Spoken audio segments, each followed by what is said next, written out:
বাংলাদেশ অনেক ছোট্ট একটি দেশ। বাংলাদেশের মানুষ কৃষির উপর নির্ভরশীল। প্রতিটা মানুষ প্রত্যক্ষ এবং পরোক্ষভাবে কৃষির উপরেই নির্ভরশীল এবং কৃষিতেই হচ্ছে বাংলাদেশের বেশিরভাগ মানুষের জীবন এবং জীবিকার প্রধান চালিকা শক্তি। কৃষিতে যেহেতু আমাদের এত নির্ভরশীলতা, কিন্তু আমরা দেখতে পারি না কৃষি নিয়ে কারো কোনো প্রকার উদ্যোগ বা সরকার স্থানীয় লোকেদের কোনো ভালো পদক্ষেপ। আমরা প্রতিবারই হতাশ হই, প্রতিবারই নতুন নতুন মানুষ ক্ষমতায় আসে, আমরা তাদেরকে সাপোর্ট দিই, আমাদের ছেলেমেয়েরা এইখানে সাপোর্ট দেয়।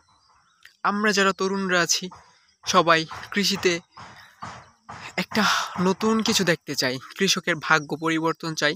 কিন্তু আমাদের কৃষকের হয়ে, আমাদের বাবা চাচারা যারা কৃষক, তাদের হয়ে কেউ কথা বলবে, কেউ কাজ করবে, এমন মানুষ আমরা বাংলার জমিনে খুব কমই পেয়েছি। নেই বললেই চলে। সবাই চায় শিল্প বিপ্লব, এই বিপ্লব সেই বিপ্লব, হাবি যাবি।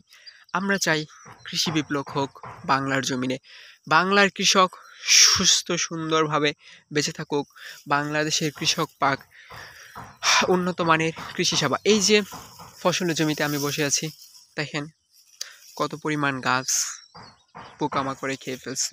নেই কৃষি অফিসারদের কোনো গুরুতর কার্যক্রম, সবাই সবার মতো করে চলতেছে। কৃষি অফিসার কৃষি কৃষি উপজেলা কৃষি অফিসে গেলে তো কৃষি অফিসারদেরকে খুঁজে পাওয়াটাই একরকম দুর্লভ চিত্র বাংলাদেশে। তাদের কেউ খুঁজে পাওয়া যায় না। আর যাও তারা চিকিৎসা দেয়, সেই চিকিৎসাগুলো হয় ভুল, যার ভোগান্তি ভুগতে হয় বাংলার কৃষককে। বড় বড় উন্নত দেশের দিকে তাকালে দেখবেন তারা বড় বড় সেক্টর, শিল্প সেক্টরে যতটা পরিমাণ শ্রম দেয় তার থেকেও বেশি শ্রম দেয় কৃষিতে। চায়না প্রযুক্তির দিক থেকে